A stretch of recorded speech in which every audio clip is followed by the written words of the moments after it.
Hello everyone, आज हम बात करने जा रहे हैं कॉन्जेनाइटल टैलिपस स्क्विनोवायरस यानी कि क्लब फुट के बारे में। अब जो क्लब फुट होता है इसको टैलिपस बोलते हैं नॉर्मली, बट क्लब फुट में 90 to 95% जो प्रॉब्लम होती है वो टैलिपस स्क्विनोवायरस की। अभी मैं आपको क्लासिफिकेशन बताऊंगी तो मैं बताऊंगी कि ये जो है ये क्लब फुट का एक टाइप है, बट 95% चांसेस होते हैं कि कभी भी क्लब फुट हुआ हो तो ये इसी टाइप का होगा, इसीलिए इन दोनों को इक्विवेलेंट मान लेते हैं। यानी कि क्लब फुट को ही हम क्या बोल देते हैं, टैलिपस स्क्विनोवायरस। अब बात कर लेते हैं हमेशा की तरह टर्म्स के मीनिंग की। तो टैलिपस का मतलब होता है फुट या एंकल, ठीक है। इक्विनो का मतलब होता है टोज लोअर देन हील, यानी कि ये जो है टोज हमारे लोअर देन हील्स हैं। हील हमारे अपर साइड में दिख रहे हैं और टोज हमारे लोअर साइड में है। नॉर्मली क्या होता है कि ये बराबर होते हैं, सेम लेवल पे होते हैं, लेकिन इक्विनो में क्या होगा, टोज लोअर साइड पे होंगे देन द हील। वेरस का मतलब होता है बेंडिंग इनवर्ड, और ये जो टोज होंगे ये अंदर की तरफ मुड़े हुए होंगे, ठीक है।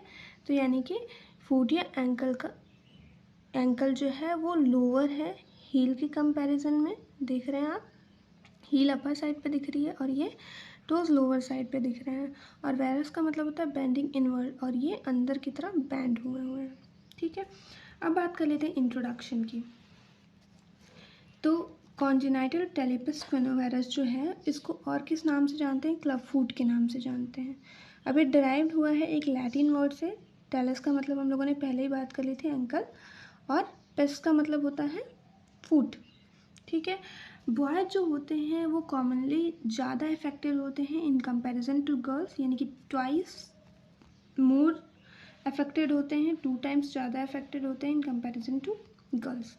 अब बात कर लेते हैं डेफिनीशन की। तो कॉन्जेनाइटल टैलिपस स्क्विनोवायरस जो है या क्लब फुट एक कॉन्जेनाइटल डिफॉर्मिटी है, यानी कि एक बर्थ डिसऑर्डर है, बर्थ डिफेक्ट है, जिसमें फुट जो होता है वो अपनी पोजीशन पे ना होके थोड़ा सा उससे डिस्टॉर्टेड होता है, उससे थोड़ा सा अलग होता है, और उसमें नॉर्मल फ्लेक्सिबिलिटी, जैसे हमारे नॉर्मल पैरों में फ्लेक्सिबिलिटी होती है, हमारी उंगलियां भी मुड़ जाती हैं पैरों की, हम हील को भी बैंड कर सकते हैं, तो उस टाइप की फ्लेक्सिबिलिटी नहीं मिलेगी जब किसी बच्चे को क्लब फुट डिसऑर्डर होगा, ठीक है।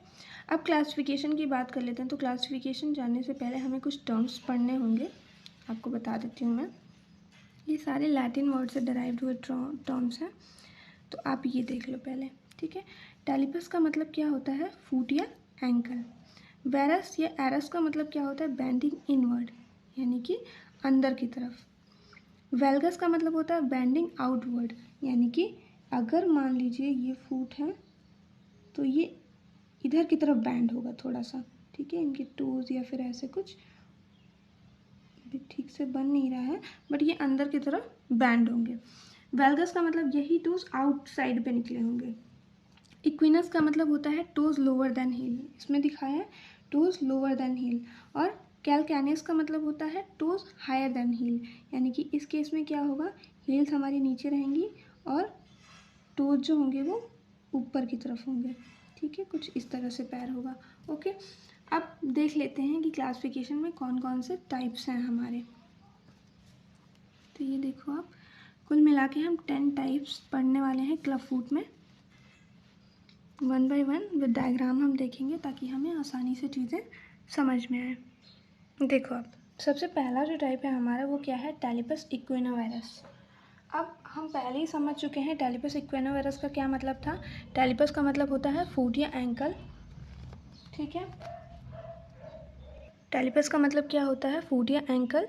एरस का मतलब बेंडिंग इनवर्ड, और इक्विनस का मतलब क्या था, टोज लोअर देन हील। तो टैलिपस इक्विनोवायरस का मतलब क्या है, ये देखिए आप डायग्राम में देखो आप, टैलिपस इक्विनोवायरस में क्या होगा, बच्चे का फुट कुछ इस तरह से होगा। फुट जो हील होगा वो अपर साइड पे होगा, टोज लोअर साइड पे होंगे, और टोज इनवर्ड बैंड होंगे, ठीक है। तो ये वाला डायग्राम क्या शो कर रहा है, टैलिपस इक्विनोवायरस को।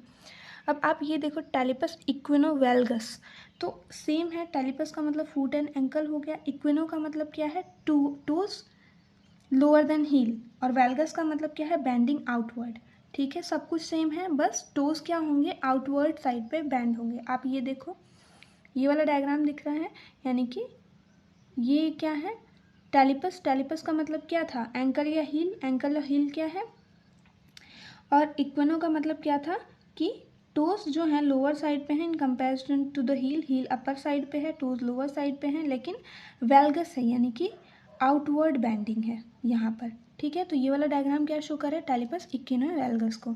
अब देख लेते हैं टैलिपस कैल्सिनो वेल्गस। अब इसका क्या मतलब है, तो टैलिपस का मतलब फुट या एंकल हो गया, कैल्सिनो का मतलब होता है टोस हायर देन हील।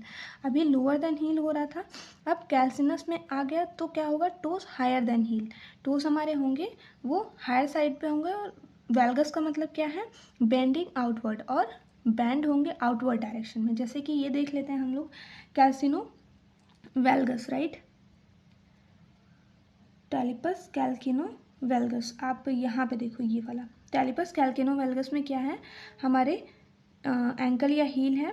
ठीक है, हील हमारे लोअर साइड पे है, टोज हमारे अपर साइड पे हैं, और टोज जो हैं वेल्गस हैं, यानी कि बैंडिंग आउटवर्ड है, आउटवर्ड डायरेक्शन में ये बैंड हुए हुए हैं। ठीक है, इनवर्ड होता तो बॉडी पार्ट की तरफ होता बैंड, और वेल्गस है यानी कि ये आउटवर्ड बैंडिंग है। ठीक, अब देख लेते हैं टैलिपस कैल्सिनो वेरस। तो इसका क्या मतलब है, सेम चीज़ है कि एंकल या फुट होंगे, कैल्सिनो का मतलब होगा टोस हमारे होंगे हायर देन होंगे in comparison to the heel. ठीक है, और वेरस का क्या मतलब है, बेंडिंग इनवर्ड, वेल्गस था तो बेंडिंग आउटवर्ड था, वेरस का मतलब क्या है, बेंडिंग इनवर्ड। ठीक है, तो आप ये देखो कैल्सिनो क्या बस है, ये तो वेरस ये रहा, ये दिखा रहा है हमारे टैलिपस कैल्केनो वेरस को दिखा रहा है। ठीक है, फिर उसके बाद से देखो आप टैलिपस वेरस है, तो टैलिपस वेरो का मतलब क्या है, टैलिपस का मतलब तो हम अब समझ गए हैं, फुट एंड एंकल है, और वेरस का मतलब क्या है यहाँ पे, बेंडिंग इनवर्ड, यानी कि जो अब फुट है वो इनवर्ड साइड पे बैंड है। आप ये देखो ये वाला डायग्राम दिख रहा है, ये क्या दिखा रहा है, टैलिपस वेरस को, यानी कि पूरा फुट हमारा इनवर्ड साइड पे बैंड है, तो क्या बोलेंगे, टैलिपस वेरस। अब टैलिपस वेल्गस की बात कर लेते हैं, तो फुट या फिर एंकल जो होगा वो हमारा क्या होगा, वेल्गस होगा, यानी कि आउटवर्ड साइड पे बैंड होगा। ठीक है, यानी कि ये देखो टैलिपस वेल्गस को शो कर रहा है ये वाला डायग्राम आपका। एक मिनट देखो आप, ये वाला जो डायग्राम है ये टैलिपस वेल्गस को शो कर रहा है। ठीक है, टैलिपस वेल्गस, ठीक, ये टैलिपस वेल्गस ये वाला शो कर रहा है, टैलिपस का मतलब एंकल या फुट, और वेल्गस का क्या मतलब होता है, बेंडिंग आउटवर्ड। तो ये फुट या टू जो है एंकल जो है वो आउटवर्ड साइड पे बेंडेड है, लेवल तो सेम है बट बेंड है आउटवर्ड साइड में। ठीक है, तो बात कर ली हमने 6 टाइप का। अब 7वां देखते हैं, टैलिपस कैल्सिनस है। अब कैल्सिनस का मतलब क्या होता है, टोस हायर देन हील, यानी कि सब कुछ तो ठीक है लेकिन जो एंकल या फुट है ये कैल्सिनस है, यानी कि जिस इसमें टोस जो है ये हायर है in comparison to the heels. तो आप ये देखो ये वाला देख रहे हो आप पैर, तो इसमें क्या हुआ है, ये एंकल या फुट जो है इसमें जो टोज हैं वो हायर साइड पे हैं इन कंपैरिजन टू हील। ठीक है, तो ये हमारा हो गया टैलिपस कैल्सिनस। अब हम देखते हैं कॉन्वेक्स पेक्स वेल्गस का मतलब क्या होता है। तो कॉन्वेक्स पेक्स वेल्गस, देखो कॉन्वेक्स पेक्स वेल्गस का क्या मतलब होता है, एक रेयर डिफॉर्मिटी होती है जो कि इक्विनस के साथ एसोसिएटेड होती है। ठीक है, इसमें क्या होता है, 4 फुट और रियर फुट, यानी कि 4 फुट आगे वाला फुट और रियर फुट के बीच में एक ब्रेकेज होता है। ठीक है, एक ब्रेकेज ऑफ बोन होता है जिसकी वजह से ये डिफॉर्मिटी हमें दिखती है कुछ ऐसी। ठीक है, तो कॉन्वेक्स पेक्स वेल्गस का मतलब होता है कि जो 4 फुट और रियर फुट के बीच में है वहाँ पे कोई ब्रेक हो गया जिसकी वजह से क्या हो रहा है, उसमें जो 4 फुट होगा उसमें डॉर्सीफ्लेक्शन नहीं होगा, या फिर उसके मूवमेंट में उसकी फ्लेक्सिबिलिटी में प्रॉब्लम हो जाएगी। ठीक है, अब बात करते हैं पेक्स सुपिनेटस। तो पेक्स सुपिनेटस में क्या होता है कि जो सोल ऑफ द फुट होता है वो इनवर्ट साइड पे फेसेस होगा। ठीक है, और डोर्सल साइड ऑफ फुट जो होगा यानी कि पीछे वाला पार्ट वो क्या होगा, ओरिएंटेड होगा एक्सटर्नली। ठीक है, ये अंदर के साइड पे है और ये जो हील है ये बाहर साइड पे फेसेस है। ठीक है, तो ये होता है पेक्स सुपिनेटस। अब मेटाटार्सस एडक्टस की बात कर लेते हैं। तो मेटाटार्सस एडक्टस का मतलब ये होता है कि ये जो फुट है ये कुछ ऐसा दिखेगा, यानी सामने से कुछ ऐसा दिखेगा और पीछे से ये हील्स ऊपर होंगी। ठीक है। इसलिए ये नीचे जो टोज होंगे वो हमारे नीचे साइड पे होंगे, जो हम जब बच्चा खड़ा होगा तो उसका पूरा प्रेशर नीचे की साइड पे आएगा। ठीक है। इनवर्ट बेंडिंग होगी मेटाटार्सल बोन की और टोज की। ठीक है। तो क्या है ये मेटाटार्सस एडक्टस, ये हमारा मेटाटार्सस एडक्टस, ये हमने देखा पेक्स सुपिनेटस, ये हमारा कॉन्वेक्स पेस वेल्गस। ठीक है। तो यहाँ तक बात क्लियर हुई कि क्या क्या चीज़ें हम लोगों ने देख ली। तो टाइप्स को एक बार और देखते हैं। टाइप्स में क्या क्या पढ़ा हम लोगों ने? टैलिपस इक्विनोवेरस, यानी कि जो फुट या एंकल होगा वो क्या होगा, टोज जो होंगे उसमें लोअर देन हील होंगे, और वेरस बेंडिंग इनवर्ड होगा, इनवर्ड साइड पे बेंड होगा। सेम चीज़ इसमें होगी, लेकिन इसमें क्या होगी, बेंडिंग आउटवर्ड साइड पे होगी। ऐसे ही टेलिपस कैल्सिनोवेल्गस को देखा हमने, तो कैल्सिनोवेल्गस का मतलब टोज हायर साइड होंगे हील के कंपैरिजन में, और वेल्गस है तो यानी कि बेंडिंग जो होगी वो आउटवर्ड होगी। ऐसे ही एंकल या फुट की में टोज जो है हायर साइड पे हैं हील के, और वेरस का मतलब क्या होता है, बेंडिंग इनवर्ड हो रही है। टेलिपस वेरस का मतलब सीधा क्या है, एंकल या फुट जो होगा वो इन वेरस है तो इनवर्ड साइड पे बेंड होगा। टेलिपस वेल्गस का मतलब क्या है कि एंकल या फुट जो है वो आउटवर्ड बेंडिंग होगी उसकी। टेलिपस कैल्सिनस का मतलब क्या है, तो एंकल या फुट जो होगा उसमें जो टोज होंगे वो हमारे हायर साइड पे होंगे in comparison to the heel, लेकिन उसमें कोई कैल्सिनो नहीं होगा, कोई इक्विनस नहीं होगा या फिर कैल्सिनो नहीं होगा। ठीक है। टेलिपस कैल्सिनस का मतलब है टोज हायर साइड होंगे हील के कंपैरिजन में। कैनवेक्स पेक्स वेल्गस को हमने देखा कुछ इस तरह का होगा, यानी कि फोरफुट और रेयर फुट के बीच में एक ब्रैकेट होगा जिसकी वजह से उसकी नॉर्मल फ्लेक्सिबिलिटी में डिफॉर्मिटी आ जाएगी। पेस सुपिनेटस को देखा हमने, यानी कि ये जो होंगे ये अंदर साइड की तरफ होंगे, सोल ऑफ द फुट अंदर की साइड में फेस करेगा, और डोर्सल साइड जो है वो एक्सटर्नली ओरिएंटेड होगा। ऐसे ही मेटाटार्सस एडक्टस देखा हम लोगों ने, इसमें क्या होगी, इनवर्ट बेंडिंग होगी मेटाटार्सल बोन की और टोज की, इनवर्ट बेंड दिख रही है। हम सोल ऑफ द फुट पे जब देखेंगे तो फोरफुट हमारा अपर साइड पे दिखेगा। ठीक है। सो अब बात कर लेते हैं कॉजेज़ की कि कॉज क्या है। देखिए, एकदम एग्जैक्ट कॉज तो हमें नहीं नोन है, पर हम ये कह सकते हैं कि क्या बोलते हैं, ये इसका कोई रिस्क फैक्टर हो सकता है, तो उसी की बात करते हैं। पोजिशनल फैक्टर हो सकता है, यानी कि बेबी की पोजीशन वॉम्ब में कैसी है वो भी डिसाइड करता है कि बेबी के हाथ पैर कैसे होंगे। तो हो सकता है कि पोजीशन डिफरेंट हो, other than normal position baby ने ऑक्यूपाई कर रखी हो, तो इसकी वजह से भी ये डिफॉर्मिटी हो सकती है। टेराटोजेनिक कॉज, टेराटोलॉजिकल कॉज हो सकते हैं, यानी कि कुछ इन्वायरमेंट के हार्मफुल केमिकल या कुछ ऐसे केमिकल जो मदर ने लिए हों ड्यूरिंग प्रेगनेंसी, तो वो भी चीज़ बच्चे के लिम्स को अफेक्ट कर सकती है। इन यूट्रो कंडीशन, इन यूट्रो कंडीशन का मतलब है बच्चा इनसाइड द वॉर्म जिस कंडीशन में रहता है, यानी कि बच्चा जब गर्भावधि होती है तो उस दौरान बच्चा जब पेट में होता है तो उस टाइम यूट्रस की कंडीशन क्या है। ठीक है। यानी कि उस टाइम पे एमनियोटिक फ्लूइड प्रॉपर है कि नहीं का, क्योंकि कभी कभी एमनियोटिक फ्लूइड की कमी से भी पोजीशन बच्चे का ठीक से नहीं हो पाता, उसकी वजह से भी लिम्स डिसऑर्डर हो सकते हैं। जेनेटिक एसोसिएशन हो सकता है, यानी कि कुछ जेनेटिक फैक्टर की वजह से भी हो सकते हैं। सिंड्रोमल हो सकते हैं किसी सिंड्रोम की वजह से, जैसे Down syndrome, Turner syndrome, Klinefelter syndrome, तो ये सारे सिंड्रोम की वजह से भी कभी कभी क्लबफुट बच्चे में देखने के लिए मिलता है।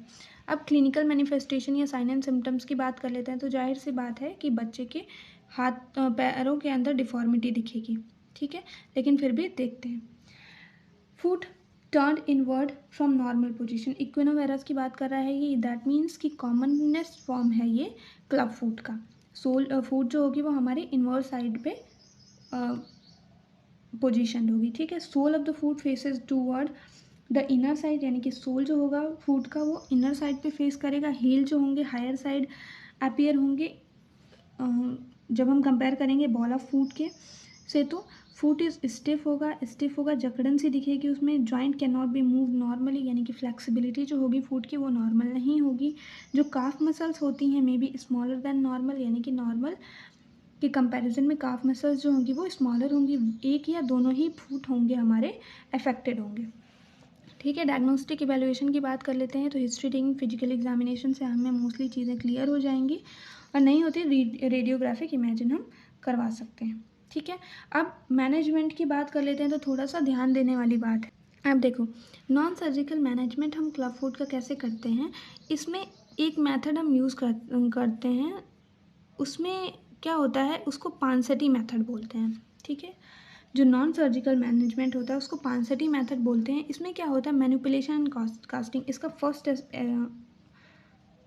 क्या बोल सकते हैं हम, पहला स्टेप होता है manipulation and casting. That means कि इसमें क्या करते हैं, बेबी के फूड को हम जेंटली स्ट्रेच करते हैं, ठीक है, और उसको करेक्ट पोजीशन में मैनिपुलेट करते हैं। ठीक है, हमने सबसे पहले क्या किया, बेबी के जो फूड था उसको स्ट्रेच करके नॉर्मल पोजीशन पे किया उसको, और जेंटल स्ट्रेचिंग के बाद एक कास्टिंग लगा देते हैं। ठीक है, ताकि धीरे धीरे अगर नॉर्मल या माइल्ड डिफॉर्मिटी है या फिर स्मॉल डिफॉर्मिटी है वो तो इस स्टेप में ही ठीक हो जाएगी। ठीक है, और जो प्रोसेस ऑफ स्ट्रेचिंग होगा, रीपोजिशनिंग होगा और कास्टिंग होगा वो रिपीट होगा हर एक वीक में। ठीक है, और जो फूड होगा वो लार्जली इम्प्रूव कर जाएगा। यानी कि जब हम नॉन सर्जिकल मैनेजमेंट अप्लाई करते हैं in case of club food, तो पानसेटी मेथड ऐसे स्टार्ट होता है स्टेप बाय स्टेप। तो सबसे पहले मैनिपुलेशन और कास्टिंग करेंगे। दैट मीन्स कि मैंने क्या बताया कि जो बेबी का फूड होगा उसको जेंटली हम स्ट्रेच करेंगे, ठीक है, और उसको मैनिपुलेट करेंगे करेक्ट पोजीशन में। अभी वो इनकरेक्ट पोजीशन में, उसको करेक्ट पोजीशन में मैनिपुलेट करके कास्टिंग चढ़ा देंगे। ठीक है, और ये हम तब तक करेंगे जब तक वो एक नॉर्मल पोजीशन में ना आ जाए, यानी कि 6 से 8 वीक्स तक मोस्टली इन्फेंट का इम्प्रूव हो जाता है ये सिचुएशन। तो इस कंडीशन में क्या करेंगे, हम हर वीक धीरे धीरे उसको मतलब फिर से स्ट्रेच करेंगे, कास्ट करेंगे, फिर नेक्स्ट वीक फिर से स्ट्रेच करेंगे, मैनिपुलेट करेंगे उसकी करेक्ट पोजीशन में, और फिर कास्टिंग करेंगे। ऐसा 6 से 8 वीक तक चलेगा। तो 6 से 8 वीक के अंदर जो फूड होता है वो लिटिल नॉर्मल पोजीशन में आ जाता है। कुछ बच्चों का तो ठीक भी हो जाता है, कुछ का लिटिल नॉर्मल पोजीशन में आ जाता है। तो अब हम अप्लाई करते हैं एचलीज टेनोटमी, यानी कि next step of non surgical management. तो इसमें क्या करते हैं, अगर मैनिपुलेशन हो गया, कास्टिंग पीरियड ओवर हो गया, यानी कि 6 से 8 वीक हो गए ये सब करते करते, तो क्या होगा, एक माइनर प्रोसीजर करेंगे जिसमें टाइटनेस ऑफ आर्चल टेंडन, यानी कि हील की जो कॉर्ड होती है, आर्चल टेंडन कहते हैं उसको, उसकी टाइटनिंग करेंगे। ठीक है, इसीलिए हम इसको बोलते हैं टेनोटोमी। बहुत ही थिन इंस्ट्रूमेंट के साथ हम एक टेंडन को काटते हैं, आर्चल्स वाले टेंडन को काटते हैं, और कट भी बहुत छोटा सा होता है। ये कोई इसमें कोई स्टिचेस की रिक्वायरमेंट नहीं होती है। जो आर्चल हम टेनोटमी करते हैं इसमें कोई स्टिचेस की रिक्वायरमेंट नहीं होती है। एक नया कास्ट हम अप्लाई करते हैं आफ्टर द कटिंग, ताकि टेंडन वो हील हो जाए आराम से, उसमें कोई इन्फेक्शन ना हो। तो ये लगभग 3 वीक लेता है हमारा। ठीक है, और आर्चल टेंडन फिर से प्रॉपरली ग्रो कर देता है, लॉन्गर लेंथ का होता है। तो क्लब फुट फाइनली करेक्ट हो जाता है, फुल्ली करेक्ट हो जाता है, और कास्ट को हम क्या करते हैं, रिमूव कर लेते हैं। ठीक है, अब जब सक्सेसफुल करेक्शन हो चुका है, हमने क्या कर दिया, टेंडन को, जो एचिल्स टेंडन या फिर हील का कॉर्ड था उसमें जो टेंडन थी उसको हमने कट किया, 3 वीक का टाइम लगा, और जो टेंडन फिर से रीग्रो किया वो प्रॉपर था, लॉन्गर इन लेंथ था, तो क्लब फुट को वो टोटली करेक्ट कर देगा। फिर उसके बाद से जब सक्सेसफुल करेक्शन हो जाएगा कास्टिंग के साथ, तब हम ब्रेसिंग वाला 3rd स्टेप करते हैं, फाइनल स्टेप। तो ये होता है कि क्लब फुट को नेचुरल टेंडेंसी होती है कि फिर से वो अकर करे, यानी कि रीअकरिंग की टेंडेंसी होती है। तो इस चीज़ को इंश्योर करने के लिए हम कि परमानेंट फूड उसी पोजीशन में रहे जिस पोजीशन में हमने नॉर्मली किया है उसको, तो उसके लिए हम ब्रेसेस का इस्तेमाल करते हैं कुछ सालों तक। ठीक है, यानी कि ताकि फिर से हमारा क्लब फुट रीअकर ना हो इन्फेंट में। तो इसके लिए हम क्या करते हैं, कुछ सालों तक ब्रेस पहनना पड़ता है, जैसे कि दांतों में ब्रेसेस पहनते हैं लोग, आर्टिफिशियल टीथ, ऐसे ही कुछ होता है, ब्रेसेस वियर करना पड़ता है। ब्रेसेस में भी प्रॉपर एंगल पे मेंटेन करके रखते हैं आपके फूड को। ठीक है, बच्चे के फूड को। ठीक है, इसमें डेनिस ब्राउन स्प्लेंट का यूज़ कर सकते हैं। ठीक है, मैं लिख देती हूँ ताकि याद रहे, डेनिस ब्राउन स्प्लिंट का यूज़ कर सकते हैं। ठीक है, और ब्रेसिंग प्रोग्राम कुछ पेरेंट्स को लगता है ये ठीक नहीं है, लेकिन ये रिलैप्स करने से, रीअकर करने से रोकेगा, तो यूजुअली इसको करना चाहिए। ठीक है, फर्स्ट 3 मंथ में जो इन्फेंट होगा उसको ब्रेसेस वियर करने होंगे 23 आवर्स के लिए पर डे, बट धीरे धीरे इसकी ड्यूरेशन कम हो जाती है, यानी कि ब्रेसेस अब ओवरनाइट बच्चा बियर कर सकता है, यानी कि एक टाइप का क्या कह सकते हैं, फूड के लिए एक डिवाइस होती है जिसके अंदर फूड को रख दिया और वो उसको नॉर्मल पोजीशन में रखेगा। ठीक है, ब्रेसिंग का मतलब सिर्फ इतना है, यानी कि धीरे धीरे ब्रेसिंग की टाइम रिड्यूस होती जाती है। जस्ट मतलब 3 महीने तक बच्चे ने उसको 23 टाइम्स पहना पर डे, और उसके बाद से 12 से 14 घंटे पर डे। उसके बाद से 3 से 4 साल में इस ब्रेसेस को भी डॉक्टर्स क्या करते हैं, रिमूव करवा देते हैं। ठीक है, तो हमने क्या पढ़ लिया, नॉन सर्जिकल मैनेजमेंट। तो इसमें हमने पानसेटी मेथड पढ़ा। पानसेटी में हमने क्या किया, मैनिपुलेशन और कास्टिंग के बारे में पढ़ा। इसमें क्या करते हैं, फूड को स्ट्रेच करके कास्टिंग लगाते हैं। 6 से 8 वीक तक ये प्रोसेस हर वीक चलती रहती है, यानी कि मैनिपुलेट करेंगे, स्ट्रेच करके मैनिपुलेट किया पोजीशन को, ठीक पोजीशन दी जो प्रॉपर पोजीशन है, फिर कास्टिंग कर दी। ठीक है, फिर आर्चली टेंडन, यानी कि जब बहुत बेहतर हो जाता है क्लबफुट की कंडीशन, यानी कि कुछ बेहतर हो जाता है या बहुत बेहतर हो जाता है, तब हम एचली स्टेनोटोमी का यूज़ करते हैं। ठीक है, इसमें अबाउट 3 वीक का टाइम लगता है। इसमें क्या करते हैं, हम एचल टेंडन या हील कॉर्ड को छोटा सा कट उसमें लगा के उस टेंडन को हम क्या करते हैं, रिकरेक्ट करने की, रीग्रो करने की कोशिश करते हैं। जब वो टेंडन रीग्रो करता है तो वो अल्टीमेटली करेक्ट कर देता है फूड के पोजीशन को। ठीक है, और ये 3 वीक का समय लगता है। और फाइनली हम क्या करते हैं, क्लबफुट हमारा करेक्ट हो जाता है और फाइनल प्रोसेस पे हम जाते हैं, जो कि प्रोसेस होती है ब्रेसिंग की। तो ब्रेसिंग आफ्टर सक्सेसफुल करेक्शन हम अप्लाई करते हैं ताकि क्या हो, क्लबफुट के रीअकर के चांसेस कम हो जाएं। इसमें क्या हम यूज़ कर सकते हैं, डेनिस ब्राउन स्प्लिंट भी यूज़ कर सकते हैं। और ये प्रोसेस जो होती है वो इसमें लगभग ब्रेसेस जो होते हैं बच्चे को, वो 3 महीने तक लगातार पहनने हैं, 23 आवर्स अ डे। फिर उसके बाद से इसकी ड्यूरेशन धीरे धीरे कम हो जाती है। फिर 12 से 14 घंटे, यानी कि ओवरनाइट बच्चे को हम ब्रेस पहना सकते हैं। और उसके बाद से ब्रेस इन डिजाइन हमको कंटिन्यू रखना है 3 से 4 साल के बाद। उसके बाद से हमारा क्लबफुट मतलब रियकर भी नहीं करेगा और फाइनली बच्चा हमारा नॉर्मल फूड के साथ होगा। ठीक है, सर्जिकल मैनेजमेंट में रिकन्स्ट्रक्टिव सर्जरी करते हैं। इसमें क्या होता है कि जैसे कि रिलैप्सिंग के चांसेस ना हो, उसके लिए हम कुछ टेंडन, लिगामेंट या जॉइंट्स ऑफ द फुट या एंकल में सर्जरी करते हैं। ठीक है, मोस्टली इसमें हम सॉफ्ट टिश्यू को रीस्ट्रक्चर करते हैं, जिससे कि हमारा जो फूट होता है वो नॉर्मल पोजीशन पे आता है। फिर लॉन्ग लेग कास्टिंग होती है इसके लिए, ताकि सॉफ्ट टिश्यू जो है, जो हमने कट किए हैं या स्टिच किया है, वो हील हो जाए। ठीक है, होप सो कि ये टॉपिक क्लियर हुआ होगा आपको। ठीक है, मिलते हैं नेक्स्ट वीडियो में।